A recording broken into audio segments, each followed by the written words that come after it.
حضرت معاویہ رضی اللہ تعالی عنہ کی مرویات سے ہے کہ اللہ تعالیٰ جل شانہ جس کی بہتری کا ارادہ کرتا ہے اس کو دین میں سمجھ عطا کر دیتا ہے، اس کو دین میں فقاہت نصیب کر دیتا ہے۔ دولت کا کثرت سے مل جانا یا نہ ملنا یہ کوئی بات نہیں ہے۔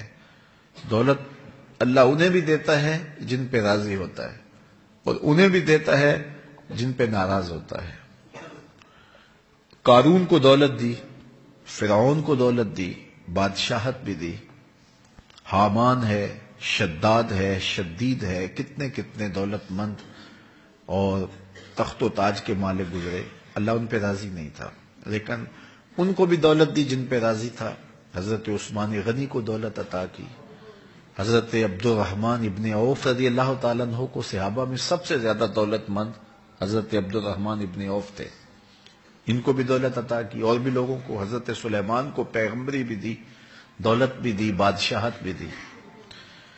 تو دولت وہ اسے بھی دیتا ہے جس پہ راضی ہوتا ہے، اور دولت اسے بھی دیتا ہے جس سے راضی نہیں بھی ہوتا، لیکن فقاہت فی الدین، دین کی سمجھ صرف اسے دیتا ہے جس پہ راضی ہوتا ہے۔ تو جس کو دین کا فہم دے دیا گیا، دین کی سمجھ دے دی گئی، اللہ تعالیٰ اس پہ راضی ہے۔ جس کی بھلائی چاہتا ہے، جس کی بہتری چاہتا ہے، اس کو اللہ تعالیٰ جل شانہ دولت دین دے دیتا ہے اور دین کی سمجھ عطا کر دیتا ہے۔ حضور علیہ الصلوۃ والسلام کا ایک اور فرمان سن لیجئے، جو ایسے راستے پہ چلا جس میں وہ علم کی تلاش کرتا تھا، جو علم طلب کرنے کے لیے کسی راہ کا مسافر ہوا، سہل اللہ لہ بہ طریقا الی الجنہ، تو وہ جنت کے راستے پہ چلا۔ جتنے قدم اٹھاتا ہے وہ جنت کی طرف قریب ہوتا چلا جاتا ہے۔ تو راہ علم کے سفر میں اللہ نے اتنی برکتیں رکھی ہیں۔ حضرت سلیمان علیہ السلام کو اللہ نے اختیار دیا، یا دولت لے لو، یا بادشاہت لے لو، یا پھر علم لے لو۔ ان تین چیزوں میں اللہ نے ان کو ایک چیز اختیار کرنے کا اختیار دیا، یا دولت لے لو، یا بادشاہت لے لو، یا علم لے لو۔ انہوں نے کہا مالک مجھے علم دے دے۔ کہا اچھا تو نے علم کو اختیار کیا، دولت اور بادشاہت اس کے صدقے دے دی۔ ایک زمانے میں ایک ملک نے دوسرے ملک پر قبضہ کر لیا، تو جو بادشاہ وقت تھا اس کو گرفتار کر لیا۔ تو جب گرفتار کر کے دربار میں لایا گیا تو وہ جو دوسرے ملک کا محکوم بادشاہ تھا وہ سامنے کھڑا ہے، تو اس نے اس کو کہا کہ میں بھی چونکہ بادشاہ ہوں اور تم بھی اس سلطنت کے شہنشاہ رہے ہو، تو میں تمہیں قتل نہیں کرتا، تمہیں معاف کرتا ہوں، اور اب اس ملک میں تمہیں کوئی عہدہ دینا چاہتا ہوں۔ اب تم بتاؤ تم کون سا عہدہ قبول کرو گے؟ اب ہمارے حکمران ہوتے ہیں وہ کہتے ہیں وزیر خزانہ لگا دو، لیکن اس نے کہا مجھے معلم لگا دو، مجھے ٹیچر لگا دو۔ تو وہ بادشاہ ہنس پڑا، کہنے لگا پھر دوبارہ بادشاہی چاہتے ہو؟ تو یہ بادشاہی ہے، یہ شہنشاہی ہے۔ تو جو راہ علم پہ چلا وہ جنت کے راستے پہ چلا، اللہ اس کے لیے جنت کی راہیں بھی آسان کر دیتا ہے، اور دنیا پہ بھی اللہ تعالیٰ اس کو عزتوں سے نوازتا ہے۔ تعلیم و تعلم کا جہان حقیقی جہان ہے۔ تو باقاعدہ 8 سال کا کورس کرے یہ تو ہر شخص کے لیے ممکن نہیں ہے، لیکن سب کے اوپر لازم ہے کہ وہ ضروریات دین سیکھے۔ ان میں نماز، روزہ، حج، زکوٰۃ، اگر کاروبار کرتا ہے تو کاروبار کے مسائل، اسی طرح جو ہے وہ کفر، اسلام، بنیادی عقائد، یہ وہ چیزیں ہیں جو ہر ایک شخص کے اوپر جو ہے وہ سیکھنی واجب ہیں اور ضروری ہیں۔ تو ان کو سیکھنے کے لیے علمی حلقوں میں جانا، بیٹھنا، علماء کی صحبت میں بیٹھنا، یہ اپنے اوپر لازم کر لیں۔ حضرت امام غازی علیہ رحمہ لکھتے ہیں کہ جب انسان پیدا ہوا تو زبان ہے بولنا نہیں جانتا، آنکھیں ہیں دیکھتا ہے لیکن پہچانتا نہیں، ہاتھ ہے پکڑ نہیں سکتا، ٹانگیں ہیں چلنے کا سلیقہ نہیں آتا۔ تو یہ ایک اذیت کھڑی ہو گئی، اس کو دودھ بھی مانگنا پڑتا ہے تو رونا پڑتا ہے۔ وہ معافی ضمیر کو نوک زبان پہ لانے کی ہمت اور استطاعت نہیں رکھتا ہے، تو وہ مشکل زندگی اس کی پیدا ہوتے ہی اس دنیا کے اوپر شروع ہو گئی۔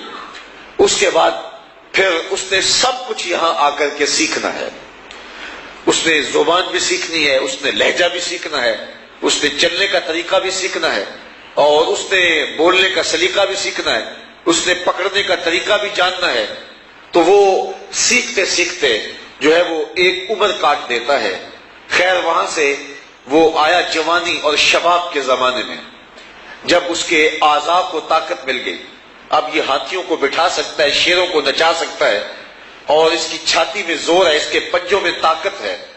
لیکن صاحبو، شباب کو تقدس معاب رکھ کے اس کی منزل تک پہنچانا یہ کوئی آسان کام نہیں، یہ سب سے بڑی آزمائش تھی کہ اس قیمتی جوہر کو، اس امانت کو صاحب حق تک پہنچا دینا۔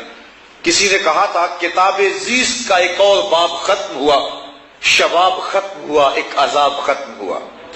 انسان کی عصمت کا جوہر محفوظ رہے تو یہ انسانی کمال ہے، اور اگر عصمت کا جوہر لٹ گیا تو پھر پلے کیا رہا اور انسان کے پاس کیا رہا۔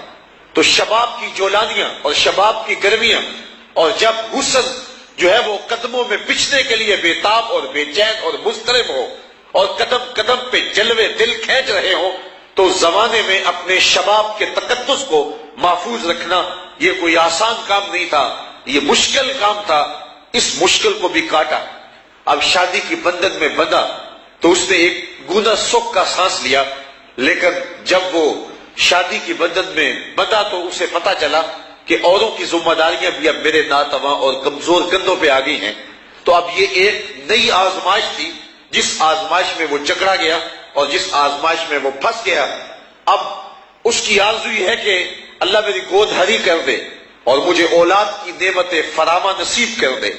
اب اولاد ہوئی تو اپنا کھانا پینا اور آرام اور راحت بھی بھول گیا۔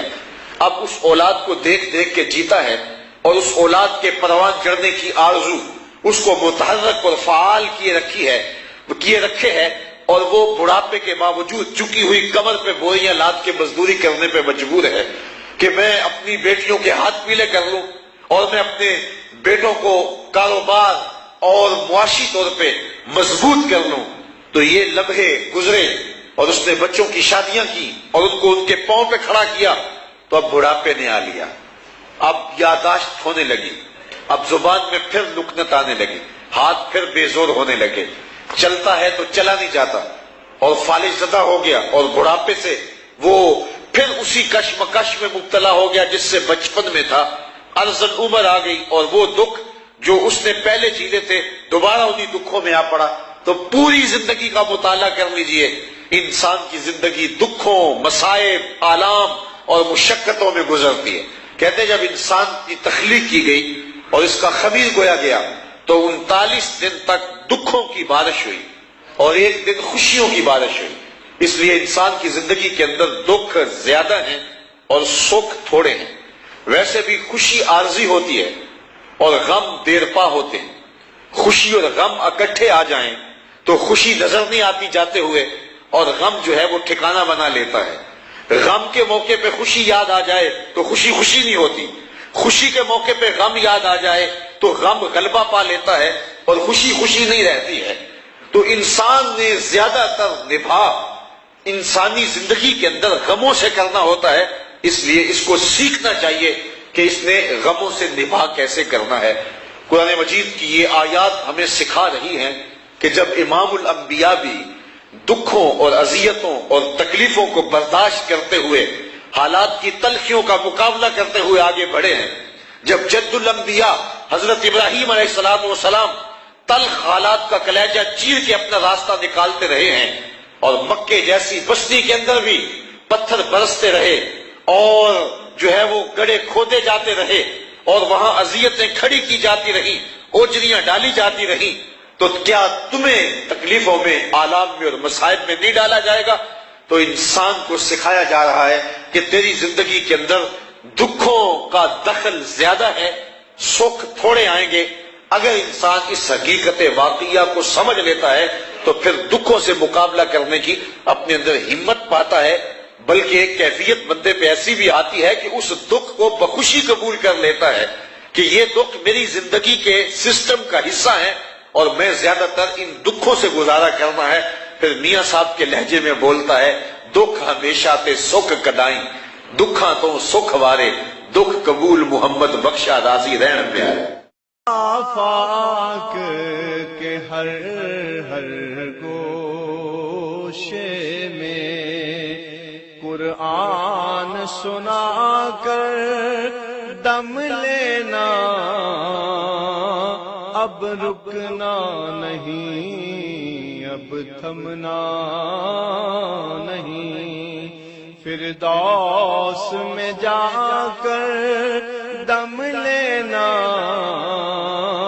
آفاق کے ہر گوشے میں قرآن سنا کر دم لینا اب رکنا نہیں اب تھمنا نہیں آفاق کے ہر گوشے میں قرآن سنا کر دم لینا